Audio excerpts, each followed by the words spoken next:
Dalam Future of Job 2025, World Economic Forum merilis daftar skill inti yang paling dibutuhkan di tahun 2025. Resilience, flexibility, and agility berada pada posisi kedua teratas dalam daftar tersebut. Hal ini menunjukkan pentingnya nih kemampuan beradaptasi dalam menghadapi tantangan pribadi maupun bisnis di era yang dinamis ini.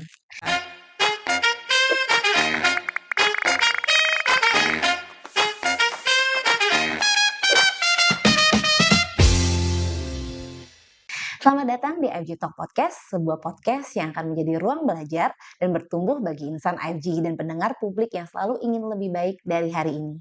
Dengan saya Silviani Putri yang akan membantu diskusi hari ini dengan tema Adaptivity and Agility. Nah, kita tahu nih sekarang dunia ini penuh dengan tidak kepastian, kompleksitas, dan perubahan yang sangat cepat. Kemampuan beradaptasi ini bisa menjadi salah satu kunci utama agar kita terus berkembang. Episode kali ini kita akan berbincang dengan salah satu sosok inspiratif, Bapak Rizal Aryansyah selaku Direktur SDM IFG. Beliau akan membagikan pengalaman, wawasan, serta tips praktis untuk melatih adaptive and agility dalam pekerjaan dan kehidupan sehari-hari. Baik, sudah hadir bersama kita Bapak Rizal Aryansyah. Selamat pagi Pak Rizal. Selamat pagi. Apa kabar ya Bapak? Sehat, alhamdulillah. Alhamdulillah. Terima kasih ya Pak sudah hadir di IFG Talk Sama-sama. Podcast pada hari ini. Bapak langsung diskusi aja nih kita ya Pak. Oke.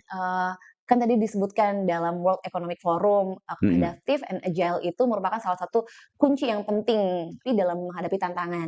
Apa sih Pak yang dimaksud dengan adaptive dan agile ini? Ya. Kenapa begitu penting Pak di era VUCA ini Pak? Ya. Jadi kalau kita cermati sekarang ya, sebenarnya ini kan perubahan-perubahan yang terjadi di dunia, baik itu secara ekonomi globalnya ataupun geopolitik, itu kan sudah memberikan gambaran-gambaran perubahan-perubahan itu berjalan secara cepat. Sebenarnya perubahan itu kan tidak terjadi di era sekarang ya. Dari zaman dahulu pun perubahan itu selalu ada. Dan makanya kita harus punya keyakinan bahwa perubahan itu adalah sebuah kepastian.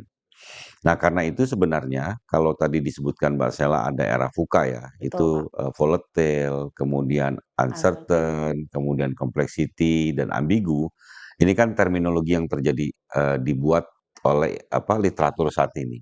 Tapi dari dulu pun juga sudah terjadi dari zaman prasejarah sampai hari ini. Kalau kita dengar dulu ada dinosaurus, ada binatang-binatang besar, sekarang nggak ada lagi tuh, sudah punah semuanya.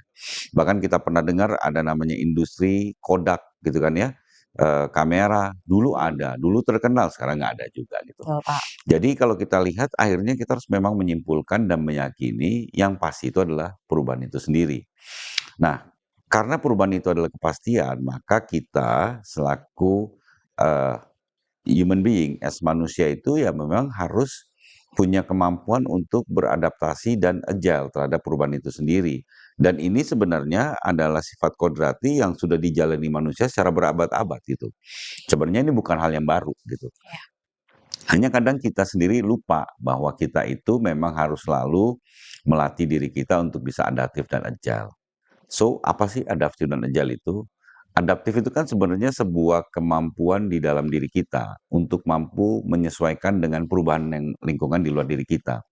Gampang aja, kerja di kantor, AC biasanya suhunya 21, nggak terlalu dingin, gara-gara udara di luar juga panas gitu ya.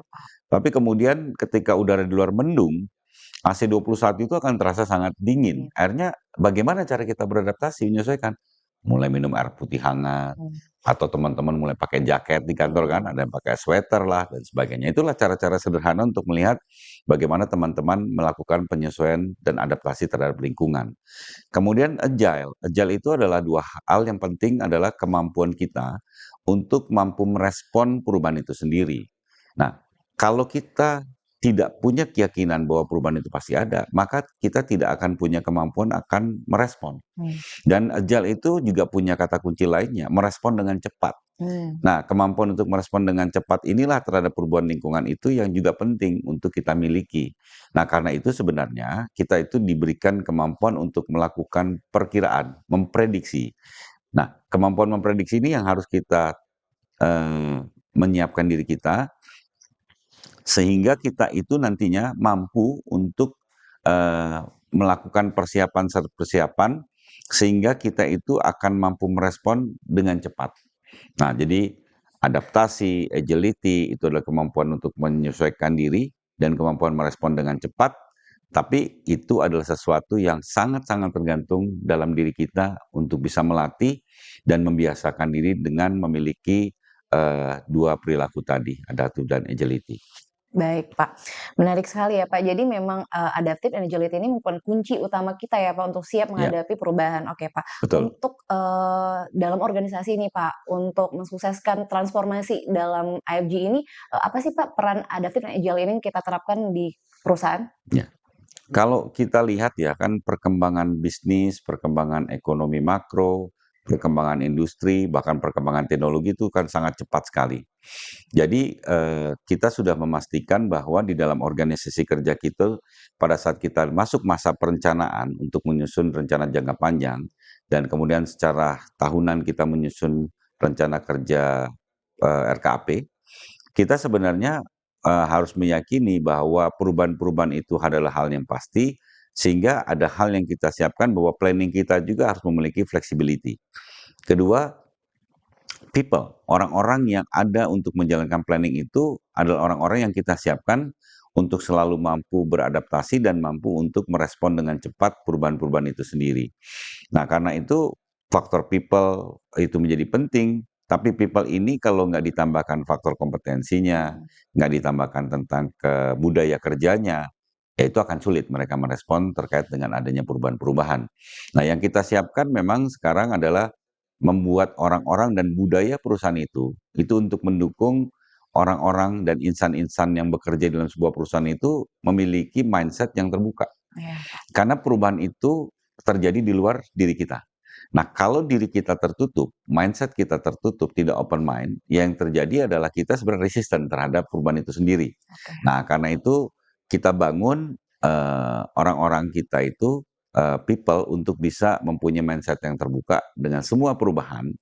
Tinggal bagaimana kita beradaptasi dan merespon itu akan kita sesuaikan dengan kemanfaatan yang akan memberikan nilai tambah untuk perusahaan, organisasi, dan diri kita sendiri. Nah itu jadi nggak juga sembarangan perubahan itu akan kita terima begitu saja, tapi kita harus juga punya filter, kita juga bisa punya alat ukur untuk bisa melakukan adaptasi dan merespon, sehingga perubahan itu dimaksudkan untuk memberikan kemanfaatan dan kita akan melihat perubahan-perubahan yang memberikan kemanfaatan itulah yang akan kita adaptasikan dan kita respon dengan cepat. Baik, Pak. Jadi, untuk menghadapi perubahan seperti sekarang ini tuh, adaptive and agile ini tuh ibaratnya tuh mungkin payung kali ya, Pak, untuk Ya, kita mempersiapkan diri menghadapi tantangan, resiko yang akan datang ke kita, ya, baik dalam organisasi maupun pribadi ke depannya ya, Pak. ya. Baik, bagaimana sih, Pak, IFG beradaptasi secara organisasi, Pak? Ya, karena kita sekarang di FG ya, kalau kita lihat bahwa FG itu kan satu holding yang dibentuk oleh pemerintah untuk merespon bahwa perlunya industri asuransi dan penjaminan dan pasar modal yang bisa dipercaya oleh masyarakat. Karena itu tantangan besarnya itu adalah bagaimana kita menciptakan organisasi yang bisa menjawab tantangan tersebut.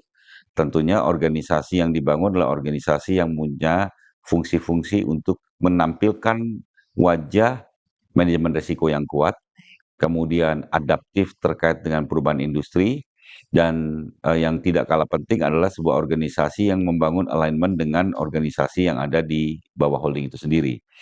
Nah, kita itu menyiapkan juga setelah 5 tahun ini dari 2020 ya, kita sudah mengembangkan organisasi ini untuk melakukan setup organisasi sehingga semua fungsi-fungsi holding itu bisa menjawab ekspektasi dari pemegang saham dalam hal ini pemerintah dan kemudian menjawab tantangan dari industri itu sendiri.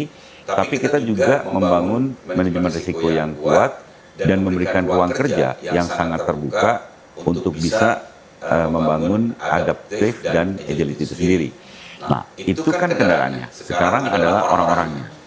Yang nggak kalah penting orang-orang ini juga harus disiapkan. Orang-orang yang memang disiapkan dan siap untuk bisa menjadi orang-orang yang adaptif dan agile itu sendiri. Kita juga selalu melakukan pelatihan-pelatihan, memberikan ruang kerja, environment kerja yang bisa membangun suasana bekerja sehingga teman-teman menjadi orang yang terbuka, jauh dari budaya birokrasi gitu kan ya. Teman-teman bisa tampil dengan budaya diskusi yang terbuka dan semua orang harus mempunyai mindset terbuka dengan masukan-masukan, terbuka dengan perubahan-perubahan yang ada, dan yang paling penting bisa merespon perubahan-perubahan itu untuk akhirnya kita bisa menyesuaikan diri. Nah, yang berikutnya juga kita sebenarnya juga menyiapkan kebijakan-kebijakan yang ada di perusahaan ini, khususnya di dalam human capital. Kita juga menyiapkan kebijakan-kebijakan yang memberikan ruang agar insan AFG itu bisa menjadi orang-orang yang terbuka. Kita juga merespon juga eh, masuknya generasi Gen Z. Ini generasi Mhm, yang sebenarnya punya budaya baru yang mungkin berbeda dengan senior-seniornya yang ada di betul, kantor, Pak. seperti itu. Kita juga menyusun satu kebijakan. Misalkan kita sudah punya kebijakan hybrid, bisa bekerja nanti ada namanya working from anywhere, ada working from home, dan bahkan kita mungkin sekali-sekali akan menampilkan bentuk pekerjaan ataupun jam-jam kerja yang sebenarnya itu akan melatih tingkat adaptif dan melatih tingkat agility dari teman-teman. Termasuk kita berusaha membangun people itu menjadi orang yang juga terbuka dengan adanya perubahan dengan melatih mereka melakukan employee mobility. Adanya rotasi, Mhm, mutasi, itu kan membantu dan mendorong orang-orang untuk mampu beradaptasi dengan tempat barunya betul. dan mereka harus menyiapkan dirinya itu mampu untuk bisa merespons secara cepat ketika mereka harus pindah, mereka harus belajar di tempat yang baru, Iya. mereka harus beradaptasi dengan orang-orang yang ada, sehingga mereka akan bisa menjalankan tugasnya dengan baik. Gitu Mbak Baik, Sala. Pak. Jadi emang IFG ini sudah, menerapkan ya, Pak, untuk siap Betul, beradaptasi ya, kepada karyawan dan masyarakat lainnya. masyarakat. Baik, Pak, untuk pengalaman Bapak sendiri nih, Pak, adakah, nilai-nilai adaptif agile untuk, mendorong keberhasilan kita, Pak, yang sudah pernah Bapak implementasi atau contoh konkret lah, Pak, yang ada Mhm. dalam kesehariannya Bapak? Ya kalau dalam keseharian ya kan kalau kita sekarang lihat perkembangan paling cepat tuh teknologi. Iya, Pak. Nah teknologi-teknologi itu kan memang harus, kita sadari itu akan membantu percepatan kita dalam bekerja dan berinteraksi dengan apa namanya rekan kerja kita, kolega ataupun masyarakat gitu. Nah karena itu sebenarnya ya beberapa hal ya kita memang harus cukup friendly dengan teknologi-teknologi yang ada ya baik itu alat-alat kerja kita, alat-alat komunikasi kita, dan bahkan mungkin tidak sekedar dengan alat-alatnya tapi konten-konten yang ada di dalamnya itu kadang kita juga harus lihat. Nah kalau saya biasanya terkait dengan alat-alat itu sendiri, ya coba memanfaatkan semaksimal mungkin, khususnya ya yang memberikan nilai tambah untuk Iya, kita. betul, Pak. Kita bisa lihat YouTube, itu YouTube tentang bagaimana kita belajar banyak hal, kadang-kadang kita me-refresh ilmu yang dulu kita Iya, lupa tuh. betul, Pak. Jadi kita buka YouTube, kita bisa buka Google, bahkan sekarang ada AI ya. AI, betul, Pak. Nah, itu hal-hal yang harus dibuka. Iya, Sekarang AI itu bisa benar-benar mhm, menjawab apapun yang kita betul, Pak. tanyakan. Nah, tapi saya juga melatih, dengan saya mengenal penggunaan teknologi, saya melatih juga mencari tahu apa sih sebenarnya yang nggak bisa dikerjakan alat-alat itu. Mhm, Sehingga fungsi kita sebagai manusia itu tidak tergantikan 100%. betul. Karena harusnya dia hanya mengefisienkan sebagian fungsi-fungsi kita sebagai human being, tapi jangan sampai menggantikan Menggantikan kita ya, 100% fungsi kita sebagai manusia betul. kan. Karena kan Tuhan sudah kasih kita banyak hal membuat apa namanya kemampuan kreatif, punya creative thinking, kemampuan untuk punya menciptakan solusi dari penyelesaian masalah. Nah, itu kan nggak bisa diselesaikan oleh Nggak alat-alat ada, teknologi itu. betul, Pak. Jadi, sehari-hari ya harus menggunakan alat-alat teknologi dan kemudian beberapa hal yang saya coba untuk tetap melatih adaptif dan agility ya sehari-hari mungkin ya harus merubah rute perjalanan pergi, perjalanan pulang. Jadi kita juga ketemu dengan hal-hal yang baru. Betul. Kita bisa jadi berinteraksi dengan hal baru. Pulang sekali-sekali berhenti, misalkan makan di mana, kita apa nongkrong di mana, terus ketemu dengan teman-teman baru, ketemu dengan teman-teman lama. Teman lama pun juga mungkin sekarang kan juga sudah berubah. Betul, Pak. Jadi bisa jadi bukan orang yang kita kenal dulu kan, sehingga kita juga harus hati-hati beradaptasi, Beradaptasi. dan kemudian juga mencoba menyesuaikan, merespon seperti apa. Jadi banyak hal yang bisa kita create untuk melatih diri kita sendiri dari interaksi kita sehari-hari, baik itu interaksi terhadap orang-orang ataupun interaksi kita dengan alat-alat teknologi ataupun dengan konten-konten yang ada dalam teknologinya itu sendiri. Tapi yang pasti ukurannya satu, setiap perubahan itu harus kita respon dan kita menyesuaikan diri kita itu dengan catatan semua itu harus memberikan nilai tambah buat diri kita. Jadi jangan juga terbawa arus. Terbawa arus yang Ya, negatifnya ya, itu juga Pak. nggak bagus Iya, juga itu nggak seperti itu. bagus. Gitu masalah. Jadi kalau, pesan saya atau saya bisa sumbang saran untuk teman-teman FG atau pemirsa, yang pasti, pertama yakinlah bahwa perubahan itu adalah kepastian. Jadi, tidak mungkin tidak ada perubahan di dalam diri kita. Diri kita pun kan berubah juga sebenarnya. Usia bertambah, ya kan ya, dan semuanya akan ada perubahan.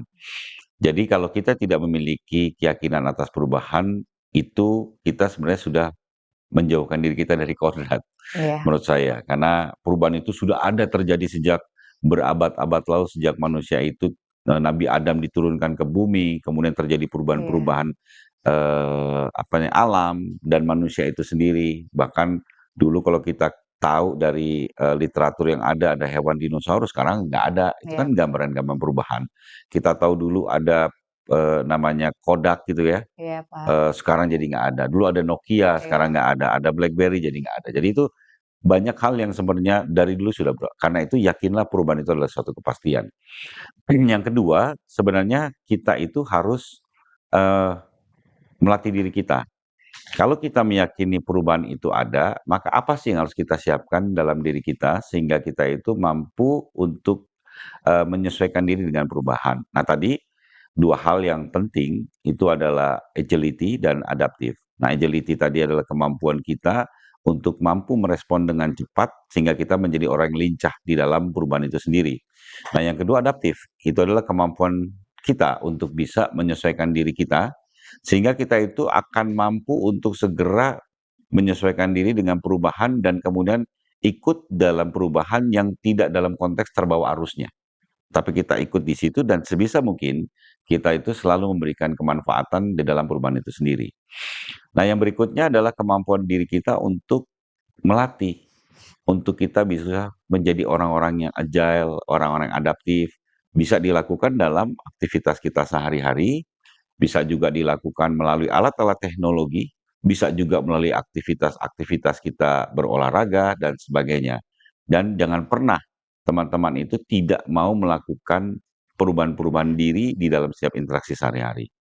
Nah, yang berikutnya itu adalah jangan sampai teman-teman itu terbawa dengan dan suka dengan namanya zona nyaman.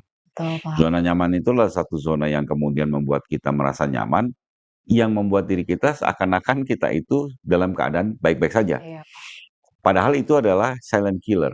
Silent killer atas apa? Mindset kita iya, menjadi tidak berkembang, behavior kita tidak menjadi behavior yang mungkin punya nilai tambah karena kita tidak menambah interaksi ya, iya, karena kita tidak beradaptasi dengan banyak orang lagi. Terus kemudian juga kemampuan kompetensi kita nggak bertambah karena kita tidak menambah skill, karena kita tidak berada pada tempat yang baru yang tidak dan membuat kita challenging-nya belajar ya. ya, betul, betul, challenging-nya nggak ada Heeh, gitu kan ya. Karena sebenarnya perubahan itu adalah sebuah challenging yang membuat kita itu harus memacu diri kita menjadi berubah kan. iya, Nah, kalau kita sudah menikmati zona nyaman itu sendiri, wah itu dah tanda-tanda kita dalam keadaan bahaya yang harus mulai kita bangun alert dalam dari kita untuk mulai melakukan perubahan berubah. ya, Pak. Nah, yang terakhir mungkin tipsnya adalah jangan juga teman-teman berpikir bahwa perubahan itu akan selalu merupakan hal yang buruk. Mmm, Perubahan itu harus respon bahwa itu akan selalu membawakan kebaikan dan harus akan membawakan kemanfaatan. Karena itulah kita, harus selalu menjadikan diri kita sebagai seorang pembelajar, sehingga kita akan selalu tahu banyak informasi, kita tahu banyak perkembangan teknologi dan ilmu, kita juga tahu berinteraksi terhadap perkembangan sosiologis masyarakat kita, dan dengan demikian kita itu akan selalu bisa menempatkan diri kita pada, arus perubahan yang kita tidak terbawa pada arusnya, tapi kita di situ membawa kontribusi positif di dalam perubahan itu sendiri, Mas. baik, Mungkin terima demikian ya. kasih, Pas. Terima kasih sekali lagi Pak Rizal Ardiansyah atas Sama-sama. diskusi yang sangat inspiratif pada pagi hari ini. Semoga podcast ini bisa memberikan motivasi bagi kita semua untuk terus berkembang dan siap menghadapi tantangan ya, Pak, ya. Ya. Jangan lupa untuk menyaksikan episode-episode IFG Talk Podcast lainnya di kanal YouTube Indonesia Financial Group. Dan sampai jumpa di episode berikutnya.